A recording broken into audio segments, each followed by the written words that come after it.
What's up, y'all? It's your girl Nick Robinson back at it again with the Yara Effect. Welcome. Thanks for joining me today.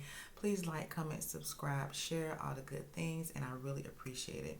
Now let's hop right into this Real Housewives of Atlanta season 16 episode 14, chapter 2, reset. Now we pick right up in the first scene with Angela trying to call Charles, and I mean she called him like 3 or 4 times back to back, did not answer. I don't know how much time went between calls. I did see where it was like 10 a.m. and she tried to call him, no answer. So I was like, okay. And keep in mind, this is their anniversary now. All right. So not sure why she spent her anniversary away from him. If I were her, I would have just showed up the next day, because for me, that's just prioritizing, what my husband and I have. As far as, like our anniversary, that's just an important day usually for couples. So this is their eighth. And if I were her, that's probably what I would have done. But I get it. Everybody don't have the same type of marriage, obviously, because, it takes her all day to finally talk to him. And we see it was 10 in the morning, and then by the time she actually gets him on the phone, it's like nighttime, right? So when they was on the phone, she was like, well, it's our anniversary, and she was trying to prompt him to like respond and like acknowledge it. And he just, I don't know, for me, every time he gets on the camera, it's like worse and worse. At this point, it's to be expected, unfortunately. And then what really like kind of got me was when Angela was in confessional, and she was like, "Oh, we're just falling back in love with each other," and she says things like she's trying to, I don't know. For me, it's kind of like one of these things where you see somebody trying to manifest something by saying it as if it's true. That's the feeling that I get from what she's saying about her marriage to Charles.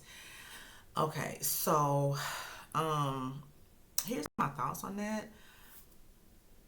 You can manifest opportunities, sure. You can manifest things, of course. But when it comes to personal relationships, right, where somebody else's free will is involved, it doesn't work that same way.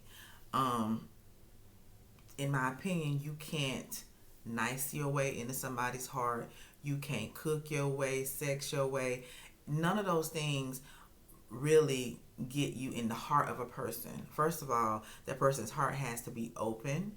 And second of all, you are the secret. You just have to do it for somebody. For you to end up in their heart, right? And it's not anything that you do particularly. It's just who you are. And what we see here is a man who's probably comfortable in the situation that he's in.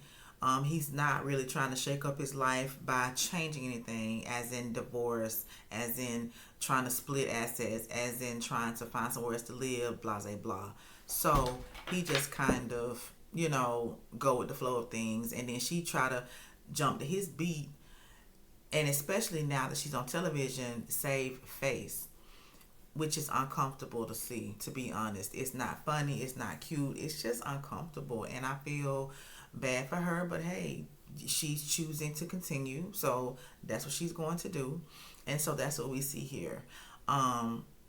Based on what I saw in the scene and what I've seen thus far from the season, she didn't need to stay home anyway, because what would they have done? His response is so lackluster. He didn't even, she had to coach and I miss you from him. You know what I'm saying? I don't know. Again, earlier on, I was thinking that maybe he was just uncomfortable with, expressing himself, especially on such a public forum as television. But my goodness, like, if he is on TV and it's how he acts, I wonder how he is when he's not on camera. You know what I mean? Because sometimes when people aren't being observed, they are a little more free to respond however they feel like it. So anyway, I'm just gonna leave that where it's at. Um, so the next day comes, and Phaedra was talking about sharing rooms with Brit, and she was like, the girl just randomly walk around naked and stuff, and she jokes and says she's seen her birth canal at this point. And I'm like, good Lord, some people are free like that. Me personally, I'm a little more reserved and shy. I just, I'm not gonna be walking around nude, but hey, if that's what you want and that's what you like, go right ahead, honey. So moving on, we see where the day's activity has the girls split up. We see where Porsha, Phaedra, Shamea, and Cynthia are going to the waterfall, and then the other ladies are going to go do like a cooking demonstration or whatever. So the day is split.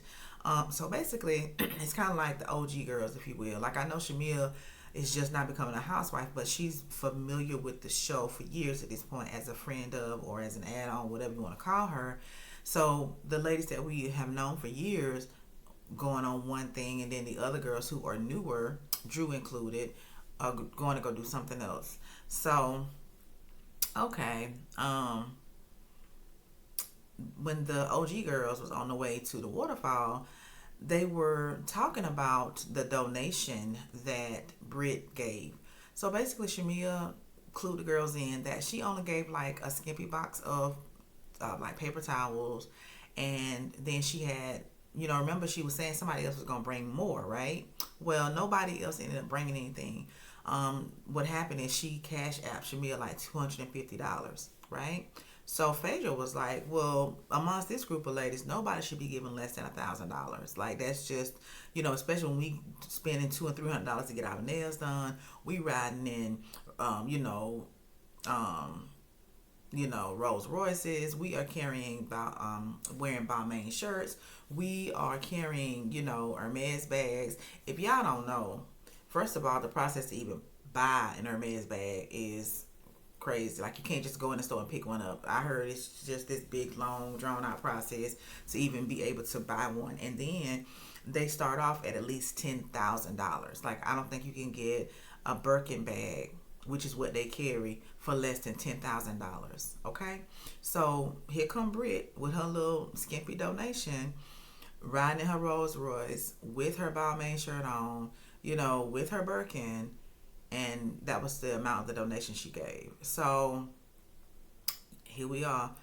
It's one of those situations where, decorum is in order and stuff like that. So it's kind of like, maybe because she's new to living this life or whatever, she just didn't know. You know what I'm saying? I mean, like, I don't know. Like, I'm trying to play devil's advocate here and say, did she have the money? Maybe, maybe not. I don't know. But sometimes you have to understand the circles that you're rolling in, right? And what the, I guess, culture is of that group, right? But at the same time, if nobody said, oh, well, we doing at least $1,000 donations, and she's new to this group, she maybe didn't know.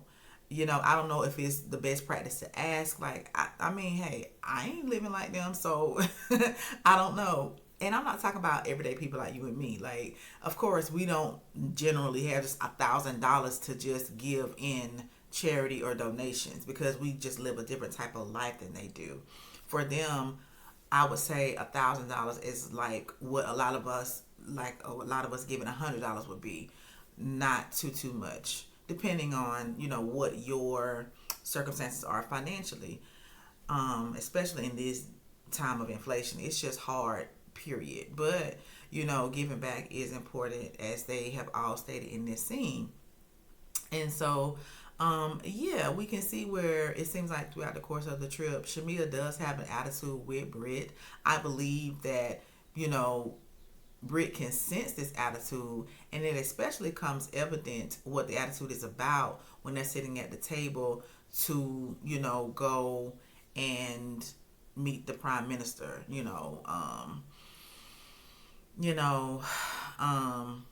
It's just like, in my opinion, Shamea could have done a better job of communicating with Brit. But then in confessional, she says that she did talk with Brit about, her donation and everything like that. So at this point, we see where Shamea is just frustrated with Brit, because it's like, okay, you gave this little skimpy box, you sent me $250 cash app, and then I had another conversation with you about, your donation. So at this point, it appears that Brit knows she missed the mark when it comes to, the donation. Um, Me personally, just because you see somebody with certain tags on, don't mean they really got it like that. And even if they do, it doesn't mean they want to donate like that. At this point, I understand Shamea wanted for all of them to show up and show out for the people of Grenada and, do a good job. But you can't make nobody do nothing. And trying to shame them into doing it, it's like, listen, just let it go, child. She wasn't going to do it. She didn't want to give it. So, it's like 6 or 7 others of y'all who gave 1,000. So that goes a lot further somewhere like Grenada than it would here. So just let it go, child. I don't know.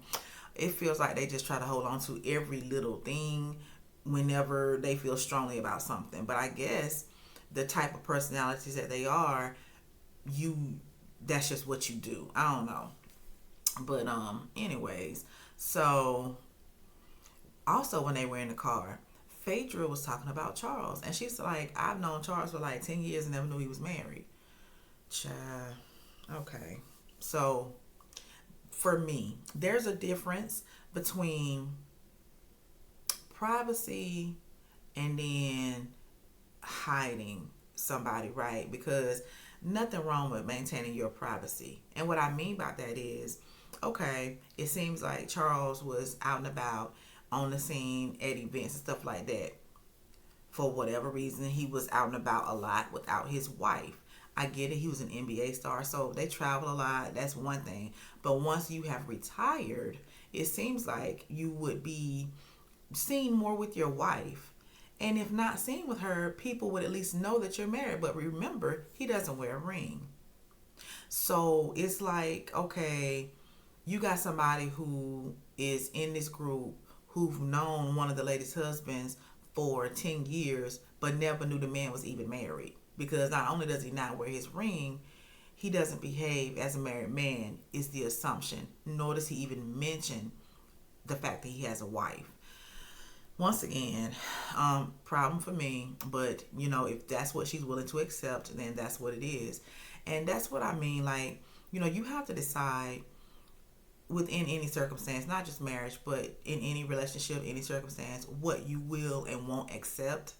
And it's probably no secret to Angela that people didn't know that her husband was married based on him. I mean, I'm pretty sure she lets people know that she's married, but it appears that Charles does not.